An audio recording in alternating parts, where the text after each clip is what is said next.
ఎవరన్నా ఒక minister CM ఇంటికి అర్ధరాత్రి పూట వచ్చారు అంటే, అబ్బాయిలు వచ్చారంటే ఎందుకు అని చెప్పి వెళ్తారండి. కరుడు కట్టిన హృదయం, అసలు మానవ హృదయం లేదానికి, మనసే లేదానికి. ఆయన అసలు ఇంటికి కూడా వెళ్ళకుండా బయట పంపించాడండి.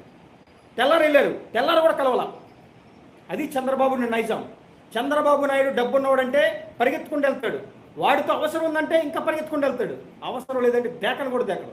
ఇప్పుడు పవన్ కళ్యాణ్కి ఏమనుకున్నారు, పవన్ కళ్యాణ్ అవసరం ఉంది. ఇప్పుడు రేపొద్దున కూటమి ప్రభుత్వంలో కనుక గెలవకపోతే, మాట్లాడకపోతే రేపొద్దున భవిష్యత్తులో అసలు టీడీపీ భూస్థాపితం.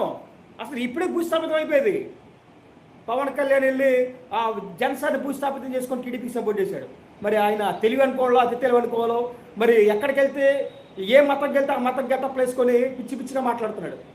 ఉన్న వాల్యూ మొత్తం పోగొట్టుకుంటున్నాడు. రాజకీయంలో ఆయనకున్న క్రెడిబిలిటీ మొత్తం పోగొట్టుకుంటున్నాడు. పవన్ కళ్యాణ్ అసలు ఏం మాట్లాడాడు,